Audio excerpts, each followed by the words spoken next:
ഇത് ഹോസ്പിറ്റലിൽ അഡ്മിറ്റ് ആയിട്ട് രണ്ടാമത്തെ ദിവസമാണ്. മോളുടെ ബ്ലഡ് ടെസ്റ്റ് ചെയ്യാൻ എക്സ്റേ എടുക്കാൻ വന്നതാണ്. രണ്ടാളും ഒരുമിച്ച് കൊണ്ടുപോയാൽ ഒരാൾ തുടങ്ങിയാൽ രണ്ടാളും കരയാൻ തുടങ്ങും. അതുകൊണ്ട് തന്നെ ഇക്ക മോനെയും കൊണ്ട് കാറിൽ പോയിരുന്നു. ആ സമയത്താണ് ഞാൻ ടെസ്റ്റ് ചെയ്യാൻ വേണ്ടിയിട്ട് മോളെയും കൂട്ടിയിട്ട് വന്നത്. മോള് നല്ല കരച്ചിലായിരുന്നു ബ്ലഡ് എടുക്കുന്ന സമയത്ത്. ആ സമയത്താണ് ഇക്ക വീഡിയോ കോൾ ചെയ്തത്. അപ്പോൾ മോളെ കളിപ്പിക്കാൻ നോക്കുന്നുണ്ട് കരച്ചിൽ കണ്ടിട്ട്. പിന്നെ ഗോൾഡും ഡ്രസ്സൊക്കെ ഊരിയിട്ട് എക്സ്റേ എടുത്തു. അതൊക്കെ കഴിഞ്ഞിട്ട് റൂമിൽ എൻ്റെ ബ്രേക്ക്ഫാസ്റ്റ് കഴിച്ചു. ഇന്നുവടെയും നൂൽപുട്ടും ആയിരുന്നു. അപ്പോൾ മോൻ ഓരോന്ന് കളിക്കാൻ കൊടുക്കുന്നുണ്ട്. അടങ്ങിയിരിക്കുന്നേ ഉണ്ടായിരുന്നില്ല. ഒന്നാമത് റൂമിൽ ഭയങ്കര ചൂടായിരുന്നു. AC റൂം നോക്കിയിട്ട് കിട്ടിയിട്ടുണ്ടായിരുന്നില്ല.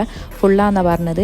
പിന്നെ ഉച്ചയ്ക്ക് ചോറും കറിയൊക്കെ ആയിട്ട് ഉപ്പയുമ്മി വന്നിട്ടുണ്ടായിരുന്നു ഇക്കാൻ്റെ. പിന്നെ ഉമ്മ വന്ന സമയത്ത് ഇക്ക ഒന്ന് ഫ്രഷ് ആവാൻ വേണ്ടിയിട്ട് വീട്ടിലൊക്കെ പോയി മക്കൾക്ക് ഡയപ്പറും കളിക്കുന്ന സാധനമൊക്കെ വാങ്ങി. കാരണം അവരുടെ റൂമിൽ അടങ്ങിയിരുത്താൻ വേണ്ടിയിട്ട്. മോനിക്ക് കുഴപ്പമൊന്നും ഉണ്ടായിരുന്നില്ല. മോനിക്ക് ചെറിയൊരു കോൾഡ് മാത്രമേ ഉള്ളൂ. മോക്കാണ് നന്നായിട്ട് ബാധിച്ചത്. അതുകൊണ്ട് രാത്രി ഉറങ്ങാറേ ഇല്ല മോള്. എനിക്ക് രാത്രി ഭക്ഷണം കഴിക്കാനും കഴിയാറില്ല. കാരണം മക്കൾ കഴിച്ച ശേഷമാണ് ഞാൻ കഴിക്കാറ്. കാരണം അവരെന്തായാലും ബാക്കി വെക്കും. അതങ്ങനെ കളയാറാണ് പതിവ്. മോള് കഴിക്കാൻ വിടലില്ല. ഉറങ്ങുകയൊന്നും ചെയ്യാണ്ട് എടുത്ത് നടക്കണം.